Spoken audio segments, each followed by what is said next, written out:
Good morning all of you. I am Sadhana Kumari from Mahatma Gandhi Shikshan Sansthan Darbhanga. वर्ग चतुर्थ, विषय संस्कृत। बच्चों, अभी मैं आपके जो है चैप्टर 7 को लेकर उपस्थित होती हूँ। पहले दिन के वीडियो में मैंने 1 तारीख के वीडियो में मैंने आपको चैप्टर 7 जो आपका चैप्टर था 7, जिसका कि शीर्षक है वीर अभिमन्यु, इसके विषय में मैंने आपको बताया, वीर अभिमन्यु के विषय में मैंने आपको बताकर इसके शब्दार्थ को, इसके संस्कृत शब्द का जो है उसके उच्चारण के साथ मैंने इसके हिंदी अर्थ को भी बताया था। आइए आज मैं आपको इस चैप्टर को पढ़कर इसके हिंदी अर्थ के साथ मैं आपको इस चैप्टर के विषय में बताती हूँ। चैप्टर 7, जिसका कि शीर्षक वीर अभिमन्यु। 1 तारीख के वीडियो में मैंने आपको वीर अभिमन्यु, ये अभिमन्यु कौन थे, इनके विषय में बताने के बाद मैंने इसका शब्दार्थ है वो आपको इसका जो संस्कृत शब्द का है उसके उच्चारण के साथ मैंने इसके हिंदी अर्थ को आपको पढ़कर बताया था। आइए आज हम इस पाठ को पढ़ते हैं। वीर अभिमन्यु। अभिमन्यु जो थे वो अर्जुन के पुत्र थे एवं श्री कृष्ण के भांजे थे। उनकी बहन सुभद्रा के ये पुत्र थे अभिमन्यु। अभिमन्यु का उम्र बहुत कम था, लेकिन वह बहुत ही कम उम्र में वो महाभारत के युद्ध में मारे गए थे और वो बहुत ही वीर थे। तो आइए वीर अभिमन्यु के विषय में पढ़कर इसकी आपको जानकारी देते हैं। महाभारते कौरवे एकदा चातुर्येन अर्जुन युद्ध क्षेत्रात् दूरं नीतः। महाभारत में कौरवों द्वारा चालाकी से अर्जुन को युद्ध भूमि से दूर ले जाया गया।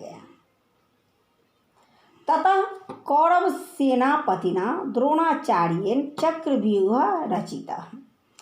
इसके बाद क्या हुआ, महाभारत में कौरव द्वारा चालाकी से अर्जुन को युद्ध भूमि से दूर ले जाया गया। फिर कौरवों के सेनापति द्रोणाचार्य ने चक्रव्यूह की रचना की।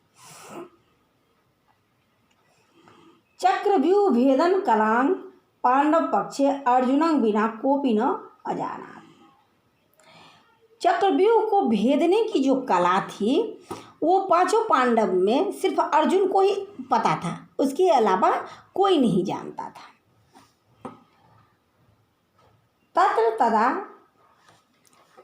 अजानात् सर्वे पांडवा चिंताग्रस्ता अभवन्। सभी पांडव जो है वो चिंतित हो गए, क्योंकि अर्जुन तो दूर चले गए थे युद्ध भूमि से और अब ये जो है द्रोणाचार्य ने जो है चक्रव्यूह की रचना कर दी थी और इन सब में इन चारों भाइयों को जो था इनके विषय में जो था चक्रव्यूह के विषय में कुछ भी पता नहीं था। उनके भेदन की कला उन लोगों को पता नहीं थी, वो सिर्फ पता था अर्जुन को ही। तत्र तदा 16 वर्षीय अर्जुन पुत्र अभिमन्यु आगच्छत्। तब वहाँ 16 वर्ष का अर्जुन का पुत्र अभिमन्यु आया। चिंतामग्नान् स्वपितृव्यान् दृष्ट्वा कारणम् अपृच्छत्। वह जब आया तो अपने चाचाओं को चिंतित देखकर कारण पूछा। कारणं श्रुत्वा स्व अभाषत, और कारण को सुनकर वह बोला।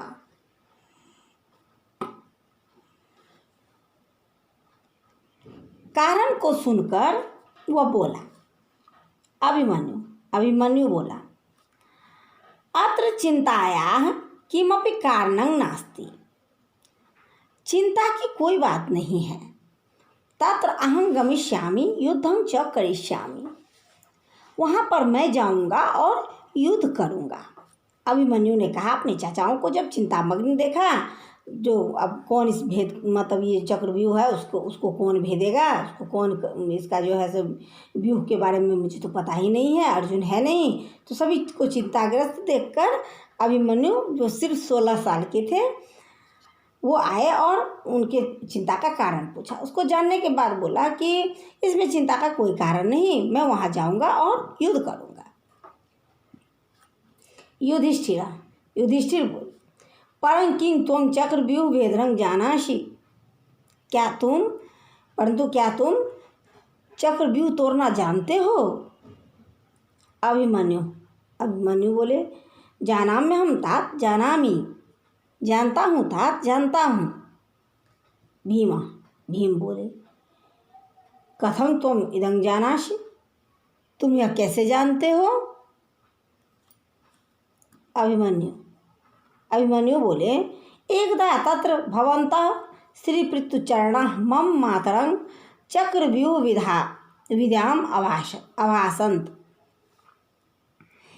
एक बार पिताजी मेरी माता को चक्रव्यूह की विद्या बता रहे थे, तब मैंने माता के गर्भ से अभाषा तदा मातृ गर्भ स्थिता अहम इमां विद्यां अधीतवान। जब एक बार पिताजी मेरी माता जी को चक्रव्यूह की विद्या बता रहे थे, तब मैंने माता के गर्भ में यह विद्या सीखी थी। सभी बोले, आश्चर्यम आश्चर्यम, बड़ी आश्चर्य की, सबको आश्चर्य लगा। अभिमन्यु, परम एका चिंता वर्तते, लेकिन एक चिंता है। सहदेव बोले, कथमिति, कैसी चिंता? अभिमन्यु बोले, तदा पितृचरणा सप्तद्वार भेदनम अकथयन तदा मम माता निद्रांगता, अतः अहं सप्तद्वार भेदन मात्रं जानामि, परं चक्र व्यूहात बहिरागमनम न जानामि। बोले कि चिंता का विषय यह है कि जब पिताजी ने 7वें द्वार को तोड़ने के बारे में बताया, तब मेरी माताजी को नींद आ गई, अतः मैं 7वां द्वार तोड़ना तो जानता हूँ, लेकिन चक्रव्यूह से बाहर आना नहीं जानता हूँ। भीम बोले, कापि चिंता नास्ति, सप्तद्वार भेदनंतरम अहं स्वगद्या चक्रव्यूहं छिन्नं भिन्नं करिष्यामि। भीम ने कहा, अरे पुत्र, जब तुम 7 द्वार तोड़ लोगे, तब तो मैं 8वें द्वार को तो खुद गदा की चोट से तोड़ दूंगा। अभिमन्यु, तत् आज्ञाम आशीषं च ददातु महाराज, तो फिर आप मुझे आज्ञा और आदेश दीजिए। युधिष्ठिर अन्यमनस्क गच्छ विजयी भव। युधिष्ठिर अनमने मन से बोले, जाओ, तुम्हारी विजय हो। सर्वान् प्रणम्य अभिमन्यु निष्क्रांत, सभी को प्रणाम कर अभिमन्यु चला जाता है। अभिमन्यु युद्ध क्षेत्रे गत्वा स्वपराक्रमं युद्ध कौशलं च प्रदर्शितवान। अभिमन्यु ने युद्ध क्षेत्र में जाकर अपने पराक्रम और युद्ध कला को प्रदर्शित किया। सर्वेपि शत्रुपक्षीया सेनापतयः अपि तं दृष्ट्वा प्रशंसितवन्तः। उसकी युद्ध कला को देखकर शत्रु पक्ष के सेना ने भी इसकी प्रशंसा की। अभिमन्युना शीघ्रं सप्तद्वार भेदनं कृतम्, चक्रव्यूहः छिन्ना भिन्ना अभवत्। अभिमन्यु ने शीघ्र ही 7 द्वार को तोड़ दिया, चक्रव्यूह छिन्न भिन्न हो गया। एतत् दृष्ट्वा भीताः कौरवाः धर्मयुद्धं विहाय तम एकं निशस्त्रं बालं सप्तभिः महारथिभिः सह युद्धतरम अगन्नम। यह देखकर डरे हुए कौरवों ने धर्म को भूलकर एक निहत्थे बालकों को 7 महारथियों के साथ युद्ध करते हुए मार दिया। वीर गतिं प्राप्तः अभिमन्यु भारतीय इतिहासे अमरः अभवत्। वीर गति को प्राप्त करने वाला अभिमन्यु भारत के इतिहास में अमर हो गया। यही है वीर अभिमन्यु की जो यह चैप्टर जो है वीर अभिमन्यु, यह अभिमन्यु के वीर गाथा के विषय में है। वह अर्जुन के पुत्र, अर्जुन और सुभद्रा के पुत्र थे एवं श्री कृष्ण के भांजे थे, जिन्होंने सिर्फ 16 वर्ष की आयु में जो है महाभारत के युद्ध में भाग लिया था और वीरगति को प्राप्त हुए थे। उन्होंने अपनी माता के गर्भ में ही जो है वो 7 द्वारों को भेदने की कला जो थी, जो उनके पिताजी उनके माताजी को बता रहे थे, वो गर्भ में ही उन्होंने उस विद्या को सीख लिया था। बहुत ही वीर एवं पराक्रमी थे अभिमन्यु।